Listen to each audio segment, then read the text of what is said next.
Hello বন্ধুরা, তোমরা সবাই কেমন আছো? আশা করছি ভালো আছো। আমিও ভালো আছি। সেদিন চলে যাচ্ছিলাম মাসির বাড়ি, ওর জন্য সন্ধ্যাবেলা একটু রেডি হয়ে নিলাম আর তোমাদের সাথে একটু শেয়ার করে নিলাম কি পরেছি। চুলটা উঁচু করে বেঁধে একটা ড্রেস পরে নিয়েছিলাম, কারণ প্রচণ্ড গরম ছিল। দেখতেই পাচ্ছ আমি কেমন ঘেমে গেছি। এই রাস্তায় বেরিয়ে পড়েছি, এবার অটো ধরবো।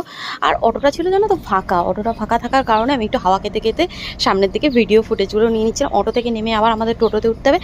কেন, তার কারণ ছিল আমরা যাচ্ছিলাম মগরা, মানে ত্রিবেণী ওখানে আমার মাসির বাড়ির ওখানে তো গঙ্গাটা কাছে। আমার মা ওখানেই পুজোটা দেয়, একটা কোন পুজো আছে আমার ঠিক মনে নেই কি পুজো, ওর জন্য বলতে পারছি না। দিয়ে টোটো থেকে নেমেই সোজা সোজা চলে এলাম মাসির বাড়ি। আর মাসির বাড়িতে তোমরা আরও দেখতে পাবে ভিডিওতে যে মাসির বাড়িতে বিড়াল সব সময় থাকে, সব সময়। আর এটা নতুন বিড়াল বলে আমি আবার আঙুল দেখিয়ে দেখিয়ে বলছিলাম এটা কি নতুন। মাসি এত বিড়াল পুষতে ভালোবাসে কি বলবো। দিয়ে আমি একটা বিড়ালকে আদর করে নিলাম। এর একটু শরীরটা খারাপ ছিল, নাহলে এ কিন্তু খুব চটপটে। তারপরে এবার আমি যাই, তাতে টুকটুক করে ফ্রেশ হয়নি। এরকম ফ্রেশ হয়ে নিয়েছি, হাত মুখ ধুয়ে নিয়েছি। এবার থেকে মাসিকে বলে কিছু খেতে দিন।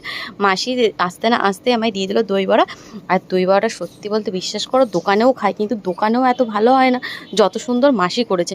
ওর জন্য তোমাদের সাথে একটু শেয়ার করে নিলাম যে খেতে কেমন লাগছিল। এবার দেখো খাচ্ছি একটু।